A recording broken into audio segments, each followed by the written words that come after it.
Okay, I'm here with Trini Lopez. What's the date today? I think it's the 16th.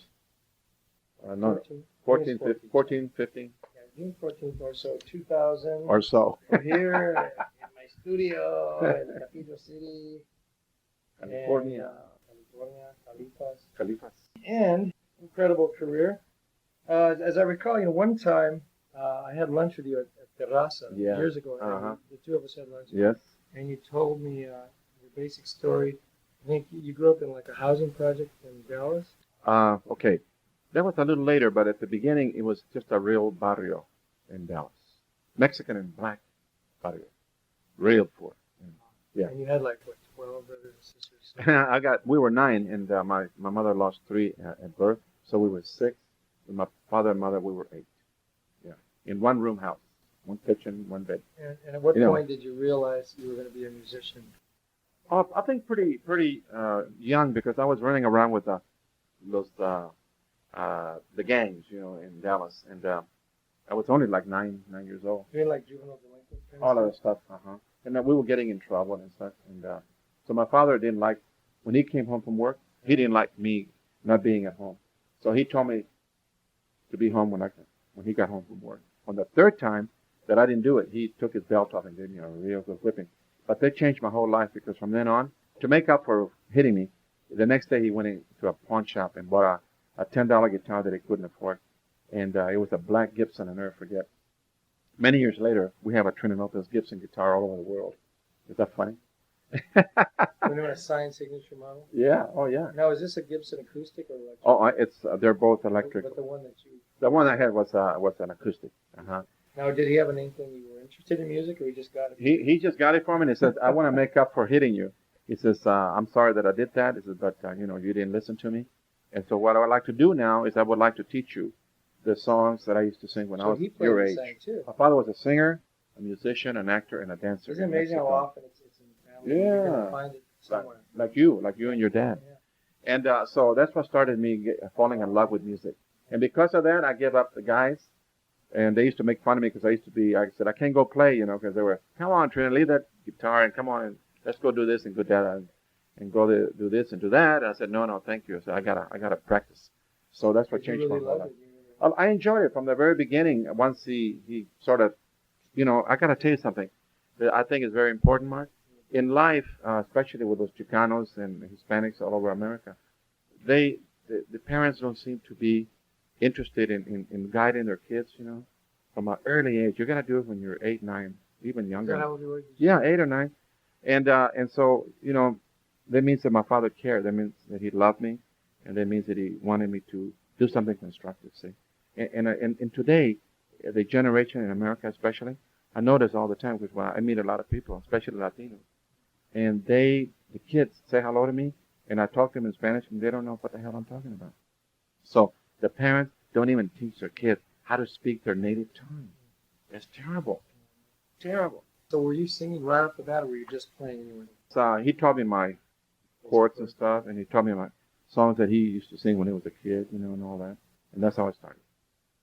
Got myself in a little group in my neighborhood, and I started singing at weddings and bazaars, fiestas, and that's how I started. School. And so anyway, you played through all that. Yeah. And then I remember you told me that you were in a group, and you guys went over to Clovis, New Mexico to record. That's much later, yeah. Well, I'm already in high school, and I'm already working on weekends and stuff. And I was doing a gig in Wichita Falls, Texas, and I got to meet a very popular disc jockey in Wichita Falls, the #1 station there in Little Town, and his name was Snuff Gary. Oh, I heard it. Yeah.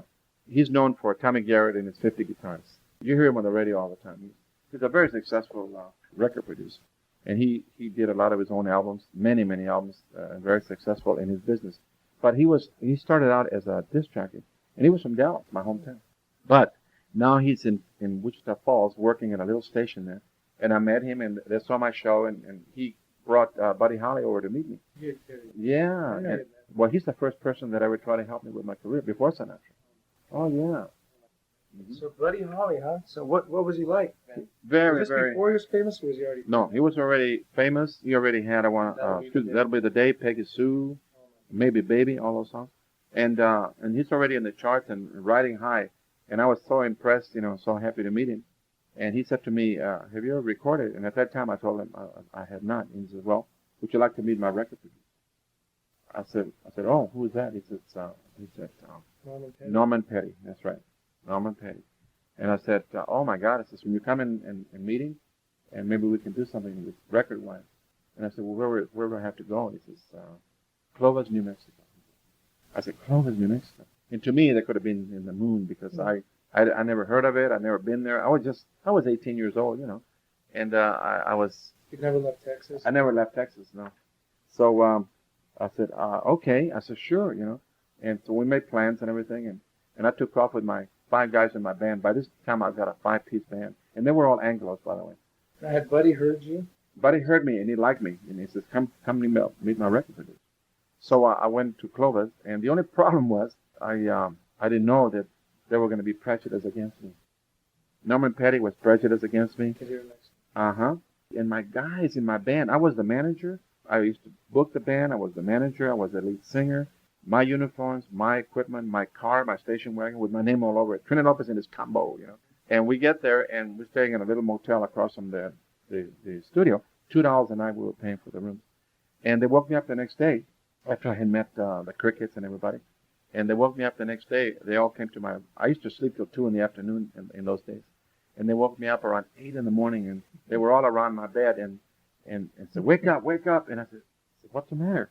Did somebody die? What's going on? And they said, we need to talk to you. I said, well, what about? They said, well, now that we're here and they want us to record and everything, we all had a meeting, and we want to all go commune. We want to go commune. And in those days, I don't know what that meant. I said, commune.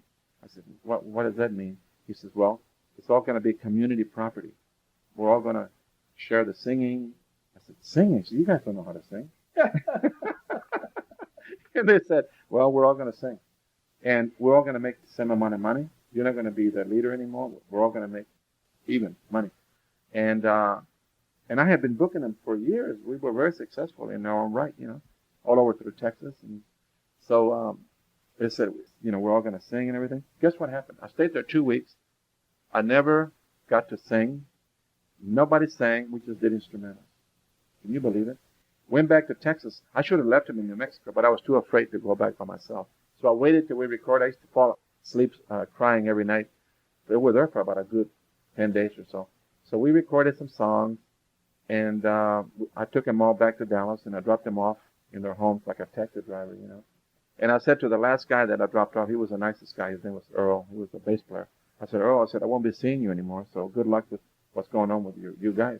He said, what are you talking about? I said, well, I'm going to have to get another group. I said, I can't stay with you guys. You wouldn't even let me sing, and this is my band.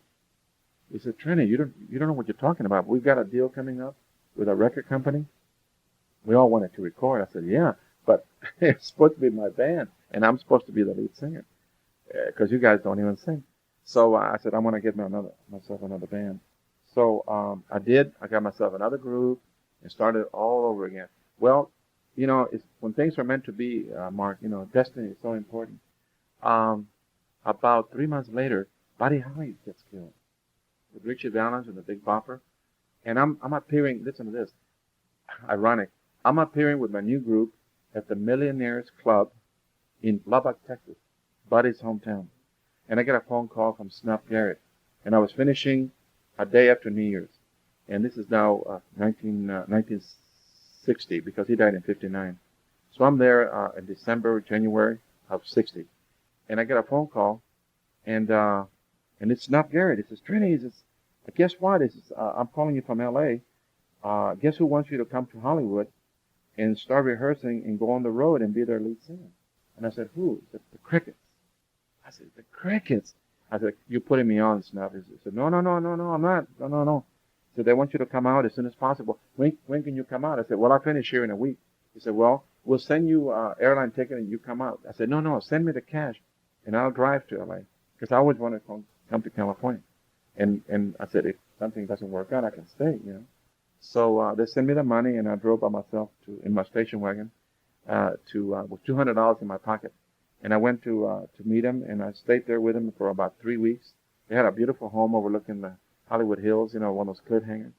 And they were partying every night because they had a lot of money from their royalties. From Peggy Sue, That'll Be the Day. They all used to write with Buddy, you know, especially Gary Allison, the drummer. So they were enjoying themselves, and now my money is gone. 2 weeks later, 3 weeks later, my money is gone. And I said, I gotta work. I don't want to, you know, borrow money from this guy. And so I asked her agent if he could get me maybe an audition somewhere.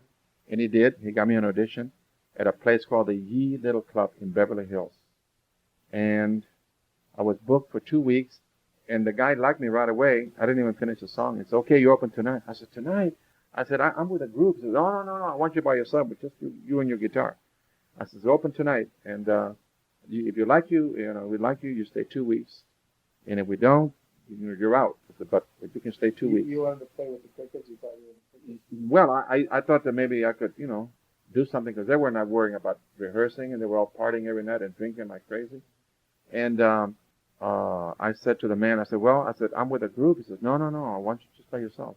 Well, we open for 2 weeks, and if we like you stay 2 more, so you can be here a month, if you like, you know, take it or leave it. So he started to walk away, and I said, oh, okay, I'll take it, you know, because I don't know when the guys will be ready to go. So I stayed there a year. Was it just you with a guitar and an amp? That's it. Fender amp, like yours right there. Just like that. And I was booked for 2 weeks, stayed a year, and from there I kept hearing about a place called PJ's. And I wanted to go work there because I used to hear Frank Sinatra used to hang out there. And he was always been my idol. Yeah. So I got booked there from the little club. I got a big following, and everybody followed me to PJ's, and I was booked for 3 months, and I stayed a year and a half. And it was during that time that Frank Sinatra heard me, and he gave me an 8-year recording contract with Reprise. And everything else is, you know. And you met him that day? Oh, no. Oh, I didn't meet him for a while. He used to come in, and I was too shy to talk to him. But Don Costa, he sent Don Costa to talk to me and everything. And thank God my first album was a big success. It was in the charts for over 2 years. Would you see Sinatra in the audience? No. You never saw him? No, it was too many people. But he liked me, and of course, you know, if he hadn't liked me, I wouldn't have been offered a contract. Listen to this. Now the album comes out. If I Had a Hammer is like in top 10 with a bullet, and it's already like hitting all over the world, #1 in 25 countries, right? Like that, within 3-4 months. And the album was in the charts for 2 years. There's only 2 people that had an album in the charts for 2 years, me and Johnny Mathis. Can you believe it? So I got myself a manager. Bullett's my manager, used to come in with Sinatra all the time. He became my manager, okay? So now he calls me one day, and, well, I'm still at PJ's, and the album is already burning, man, and the single and everything. And says, Frank wants to meet you. I said, Frank who? He says, Frank Sinatra. I said, you kidding? He says, no. He says, can you be ready today around 2 o'clock? He wants us to be at Warner Brothers. He's doing a movie there. He wants us to come over, and he wants to meet you. So this is late 63. The album came out in 63. So now I get ready, and I couldn't believe it. I was so excited. So we walk into the big movie studio, and he's doing a picture called for Texas with Dean Martin and Sammy Davis Jr., Anita Ekberg, and all kinds of, Ursula Andress, all kinds of stars. So he sees me. He comes over with his hand extended, and it's the first thing he says to me. He says, Trini, he says, you're a great talent. He says, come over here. I want to introduce you to everybody. He introduced me to everybody. From then on, Mark, he was like my dad. Yeah. That was the beginning of my career. Did you talk to him here and there throughout the years? Oh, yeah. We used to do shows together. I used to fly with him in his Lear jets. And he used to cook for me here at his house in Palm Springs. Yeah. Oh, yeah. We became buddies.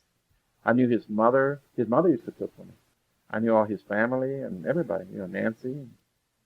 My first picture he put me in a picture with him and Dean Martin, and Deborah Kerr, and Nancy Sinatra Jr., a movie called Marriage on the Rocks. That was my first picture. I wrote the song for the movie, a song called Cinnamon. That was in the charts, too. So you were around there during the Rat Pack. Oh, yeah. I used to run around with him. Joy Bishop and Peter Lawford. I used to run around with all of them. It was great. We used to do shows, all kinds of shows. It was great. You talk about fun, man. So then when did the Beatles gig happen? Okay, so right after that, my first tour, they wanted me to go to Paris because If I Had a Hammer was #1 in France. And so they said, we're going to have you do a show with a group called the Beatles, and I never heard of them. So never heard of them. So we do the Olympia Theater, which is the place to work in Paris. People like Edith Piaf, started there and all that. So anyway, we were booked for 4 weeks, 2 shows a night, and 3 on Saturday matinees. Was it like 5 days a week, 6 days a week? 6 days a week. Mm-hmm. Oh yeah, Monday through Saturday. Uh-huh. It And it was a real gig, but it was fun. It was fun because they were so hot and I was hot, and we were in the papers every day, and we couldn't leave the theater, and it was just so much fun. It's just at the beginning. It was just beginning to start, and I told you a little earlier that the press said to me, Trini, said, what do you think about the Beatles coming to America? When they finish here, they're going to America, and they've never been there before. I said, yeah, that's what I hear. And they said, do you think there'll be a hit? I said, I don't think so. And I said, they said, why not? I said, because in America, there's a group that I think is better than these guys, called the Beach Boys. Boy, did I know, huh? Wow. Yeah, what were they like individually? I think you told me you thought George was real nice. George was the nicest. George was the smartest, not smartest, the most humble of all of them. Yeah, the other ones were nice too, but they all were nice. But George was more down to earth. I like down to earth people. Was John rude to you or anything? Was he okay? No, he was a little cocky, and Paul was a little after him, and then Ringo after him. But the nicest one was George. Yeah. Did you hang with him much? No, I did not. We just did the shows, and we went our separate ways. The only one that hung up with them a lot was my drummer, Mickey Jones. He hung out a lot with them. He got to know him better than I did. But you know what? I was so busy with my own interviews and running around and everything that you don't have time, And I had to get my sleep and everything. We were doing 2 shows a night and 3 on Saturdays. I think you told me too that you ran into Ringo in Monaco. Yeah. Is that years later? That was many years later. That was after they all busted up. Way that year? That late, like yeah. 70s, Yeah, remember when Ringo was completely bald? Oh, yeah, the shit. Okay. So I'm doing a show at the place to work in Monte Carlo in the south of France is the Sporting Club. I've done many shows there for Princess Grace when she was married and was alive, of course, with Prince Rainier, Anyway, so I'm doing a show at this particular time. And I followed Dionne Warwick. And so the last show that Dionne Warwick did, I went there for the closing so I could open the next night. And I'm walking into the backstage and everything, and I run into Ringo. And I haven't seen him since the 60s. Now we're talking about 1978, 80, Yeah. So I see him, and the first thing he said to me, he went like this. Ooh, ooh, ooh, ooh, ooh, ooh. That's from my song, If I Had a Hammer. Right. So he kept saying it, and I said, Ringo, how you doing, man? How's everything? Ooh, ooh, ooh, ooh. Ooh, he kept doing that in front of everybody, all the people, Dan Warwick, everybody. So finally, I got embarrassed, and I said, Ringo, I said, congratulations on your songs. He had a couple of big hits himself, and he stopped going, ooh, ooh, and he went like this, hum one of my songs. And you know what? I could not think of one of them. He said, see? He said, that's the difference between your hits and mine, Trini. Oh, the compliment. Wow. Yeah. Funny guy. So then you did the PJ's album, then you did a couple other albums. I did 2 more live albums, which were also big hits for me, also. Right after that? Right after that. The next album I did was more Trini Lopez with the PJs. And I got Kansas City out of there. And then La Bamba came out of there, too. And then I did another one, and I had Lemon Tree and Marco Roll, You Bought a That's Shore. what I was asking. How did you, now, Hammer, Lemon Tree, Michael, those were all folk songs. They were. The Pete Seeger. Yeah, we go. Now, how did Chicano wind up singing folk songs? Folk music was real in at the time, right? The Limelighters, the Kingston. That's right. It was very in. They were very in. That was what's happening at that time. That was message songs. Folk message songs. And who gave you the songs? Was it Don Costa or did you pick them? I picked everything myself. Don just said, Trini, just do your show. I said, where are you going to be when I do all this stuff? He said, we want you to do an album. I said, what studio are we going to use? He said, no, we're going to record right here. And I said, here? Here at PJ's? He said, yeah. I said, why here? And he was very smart. He said, because we want to capture all of the excitement that you're creating in person on record. I said, oh, well, that makes sense. I said, but promise me after we do this album here, I want to go into a studio. I couldn't wait to go into a studio to record. So it took several albums to get there? Yeah, it took 3 albums. Can you believe it? But thank God they were all hits. Otherwise, I wouldn't have been able to probably go record anymore. Now, were these songs you had picked out yourself for your show? Like Yeah. If I Had a So Hammer? so I picked my own repertoire. Everything was my own. And where did you hear it? Where did you hear If I Had a Hammer? I heard it on the radio. You know, popular songs of the day. I didn't pick, of course, every song. I picked the ones I liked, and then I changed them all around. If I Had a Hammer wasn't Yeah, you written kind that of way. Latinized it. Yeah. Oh Very yeah. strong. Yeah. And I put in things like woo woo You woo just on did every it verse. yourself. You know. Yeah, I just did it on my own, and it clicked. You know. I did the same thing with Lemon Tree. The same thing with Michael Rowe. You Bought Ashore. This Land Is Your Land. Green Green. A lot of songs. Kansas City. There was a longer title. Okay. Let's see. What Have I Got on My Own? I think so. It was another song that somebody. This was an original. This was an original song. Somebody brought it to me and said, "Trini, we like to record this if you like it." And it was a good song. Trini Lopez, If I Had a Hammer, number 3. And Mm-hmm. Kansas City, number 23. Lemon Tree, number 20. I'm Coming Home, Cindy, I wrote that. Yeah, I forgot about that one. number 39. 39. How many weeks? 3 weeks. 3 weeks. So what about The Dirty Dozen? How's that? Okay, so when you're hot, you know, when you're hot, you're hot. The producer wanted me to do this picture, and my manager, Bullis Durgam, what's his name? He said, "Trini, no, I don't think we should do that." I said, "You know that I want to get into acting so bad." He said, "No, you're gonna get lost in the shuffle." I said, "Bullis," I said, "You know, the old saying is, if you want to learn how to swim, you gotta jump in the pool." So I said, "Let me jump in the pool," you know, with many big stars, and these are the biggest guys in the business, you know, Lee Marvin, Charles Bronson, Telly Savalas, on and on. I said, "Bullis, I want to do it. I had to beg him to let me do it. So, unfortunately, Sinatra told me to leave the film. What was that? Well, I was under contract for 4 months, and I was getting a lot of money for this picture. I was under contract for 4 months. Now it's already 7 months, and the picture's not even half done. And they were saying it was stalling your recording career. Everything, yeah. And Sinatra just married Mia Farrow, so he married her in Las Vegas. He flew to England the next night. That night, I had dinner with him. He invited me to have dinner, him and I and Mia and my manager.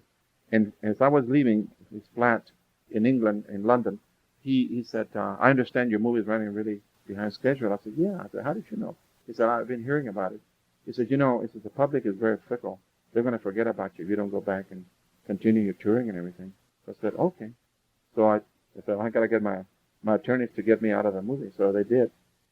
The thing about it was, if I had stayed, I was the hero in that Dirty Dozen. I was supposed to be the hero in the whole picture. But I didn't get a chance to finish my part. So that's why when you see the movie, they killed me off early. So you did that killing that scene right away to get killed? Yeah, they had to kill me right away so I can get out of there. I got to leave Kill Me. Yeah, kill me off early. But now at that moment, you got out of the movie because you agreed with Sinatra, or you just knew he was so powerful you didn't want to mess with him? I didn't want to mess with him. He was like my dad, you know. He advised me about a lot of And he things. probably was right about your recording career, right? Yeah. You waited too long. Yes. So by the same token, it probably hurt your movie career. It did hurt my movie career, but that's okay. The picture took over a year to film. I was making so much money in those days, Mark, that he was right. So I did. I did what he told me to do. You know. And you know, who knows who's right? Did you ever meet Elvis? Oh yeah, he was my friend. He was my neighbor here in Palm Springs. Oh yeah, he was great. When did you first meet him? I met him. I first met him when I was with the Crickets. When he first got out of the service, he was doing a picture called GI Blues, and I met him, and he was real nice to me. And then about 2 years later, I became famous. So now he's coming to see my shows in Las Vegas, and I'm going to see his shows. And we used to party up in his penthouse at the Hilton with me and about 30 of his beautiful girls that he always said like 30, 40 beautiful young girls. 30 or 40. Yeah, oh yeah. Oh yeah, unbelievable. 18, 20-year-old girls. Gorgeous. And they looked at him like he was a god, you know. He was so nice to me. He was great. He was a very nice guy. Every time we talked on a one-to-one like this, he'd talk to me about nothing but religion. Every time. Only one other person did that. Jack Lord. Hawaii Five-0. Only Jack Lord and Elvis talked to me, and we talked about nothing but religion. Yeah. And then you hung out with him when you got a place out here? Yep. Mm-hmm. Were you already living here? You had a place here? Yeah, I bought my house here in 67. Yeah. And I've been here ever since. But I retired, you know, about 81. The only thing I've been doing, Mark, is recording. I've got 3 albums that I recorded since 81. And my third one is coming out any day now Sony? on Sony. But you still play occasionally, tour occasionally. A little bit, not tour. I go do a show here and there. The money's real good, you know. If it's You good, don't I'll go tour, do it. You'll just go do I just go do a gig and come home, you know, maybe two and then come right back. I'm not tired. The reason I retired is because I got bored. I got bored traveling so much. Because I traveled from 63 when I first came out with If I Had a Hammer. I traveled for 20 years without a vacation. All over the world. I mean, you tell me a country and I'll tell you I've been there, you know. I didn't get tired. I just got bored. And so I cooled it since 81. But the phone started to ring when La Bamba came out, the movie La Bamba. And so I started doing a show here and there. And Spain. oh, yeah. Yes. And I was in Europe last year. And I'm supposed to go next month to Italy to promote my album. So it's nice you can just kind of pick and choose. I pick and choose. Yes. That's so exactly what I do. You didn't want to be a slave to the road. Exactly. So I'm very, very grateful for that, you know, to be able to do that. And I'm going to be going to Rome and to Milano to promote my new album because I signed with Sony International out of Italy. Oh. Are you really popular? You're probably popular like in Italy and with the Latino countries, Spain. Oh, yeah. Yeah, I was very fortunate that I got to be popular with both my, the American side of it because I was born in America. I was born in Dallas. And because of my heritage with the Latinos, Español, Mexicano. My father, Español, mi mamá, Mexicana. So because of my singing, my father always insisted, by the way, that I sing in Spanish too. See? That's another thing Did too. Your father live to see your success? Oh, yes. He just died 2 years ago. Really? Yeah, 92. Yes. My mother died a little younger. She was 62. But she got to enjoy my success very much. And I bought him several homes and several Cadillacs and fur coats and everything that I never had. I come from a very poor family. So I took care of my family since the beginning of my career. More than myself. I don't mind telling you. Yeah. I don't mind telling you. I love my parents. I love my folks. They gave me everything and taught me more than any school I went to, you know, about life. And are your siblings still there? Yes, everybody except my oldest sister died about 6 years ago. But I still have 3 sisters, and I got a brother named Jesse who's a very good entertainer too. By the way, Jesse's a good singer. Does he have a career? He's entertainer right now through the Caribbean on one of those big ships, and he's got his own group. And Jesse, and he plays guitar, great guitar. He plays great tenor sax. Did he do some of your songs? Oh yeah, he's very proud to be my brother. Yeah, God love him, and I love my brother. And he also plays great funky harmonica, you know, Jimmy Reed stuff. Yeah. How old is he? He's 6 years younger than me. I just turned 63. He's about 58, 59, something. So he's a very, very good person too. So this latest album you said it was with Sony Italy or something? Yeah, out of Italy. But it's going to be distributed worldwide. Yes. Oh yeah. And I got some real nice original songs in it, and it was all mastered and arranged by a young 23-year-old guy. And what is he doing? What credits did he have before he had the other credits? This guy? Oh yeah, he records the big names in Italy. Names that we don't even know about. Oh, this guy's an Italian? It's Italiano. Oh yeah. So this thing is going to be one of the most commercial albums I've done in a long time. Hot musician. Italian musician? Italian and Hollywood guys too. We did it between Hollywood and Italy. You recorded in Italy and and in LA. Yes. So I'm really excited about it. I don't even know the name of the album yet. Oh. You know. Well, what about how about Don Costa? Obviously, was very important in your life. Yes, he did. And he passed away when? He passed away about 6 years ago. Yeah, about 6 years ago. He was a young guy. He was in his 50s. But he smoked a lot and he drank a lot. Yep. I remember I went down with my dad and we were recording at Western Recorders. Oh, when my dad wrote a lyric for you, Chamaca. Yeah, what a great song. I love that song. To this day, it's one of my favorite songs I ever did. Not because your dad wrote it, but your dad is so talented. I love him. And I went down there with him. I was only about 12, and with my old bass player, we went down there. Oh. We met you. We saw Don Costa. We saw the orchestra. It was a big time. Yeah. And then down the hall, the Beach Boys were recording. There you go. Yeah. Do you remember that? Sure the do. The Beach Boys were there. Yeah. And we went in, and they invited us in the studio. They did. We sat there watching the record. They gave us the record. They signed it. I want to remember what song they were recording. Yeah, it was called All Summer Long.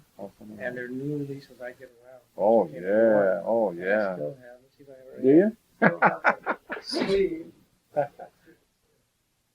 I love those guys. They're still my friends. Yeah. Oh, yeah. They're very talented guys. Really? Oh. Nice guys. Yeah. Well, sure. Yeah. Come on in. Sat down, watched them record, Oh. gave us a record. How nice. So that was a special day for us. How nice. I bet. You kidding? Yeah. Then, I'll tell you my Trini Lopez story. So that was the day I met you. Mhm. And then, like a few months later, I ran into you in East LA at Bees on 3rd Street. You remember that? Yes. I was about Golly. 13, whatever. and you had a girlfriend from Montebello at the time. From Do you Montebello. remember this, or was it just one of many? One of many. I don't remember her name. But there was some girl you were visiting out in East LA, and you were there at Bees El Burrito, and I drove down there, and I used to love their taquitos de guacamole. There you were. Yeah. And I said, I love Mexican I said, food. hey, Trini, I'm Lalo's son, remember me? And you said, oh, yeah, how are you? Sure, How's your sure. dad? You were all right. Yeah. So I ran into you there. Then in 1968, I was about 18. I was playing at Gazzari's in Hollywood. Oh my God. And I went down to the liquor store in the corner, and there's Trini Lopez. You were in the liquor store. Hey, Trini, how you doing? Oh, yeah, how you doing? I've known you a long time. Yeah, so I ran into you a lot of places. And so then I move out here, and there's Trini Lopez again. I can't get away from it. Everywhere I go. And here we are. And here we are. Here we are. The year 2000. Wow. What year do you think it was when I did Chamaca? What year? 64, I'll bet. 64. 63, 64. I bet it was 64. That's about 38 years ago. 36. And didn't it go like this? Yeah. Oh, That's the yeah, scary yeah. part. I know. But you know, as long as you have a good time in life and you're a nice person, I think, yeah, it's great. It's great. Enjoy the ride. Exactly. But anything else you wanted to add or anything? No. I think you have plenty there with my bio. Yeah. If you need anything, just call me. I'll call you for the details. Okay. That would be cool. All right. Thank you very much. Okay. Okay, Mark. It's beautiful. Good All right. Okay.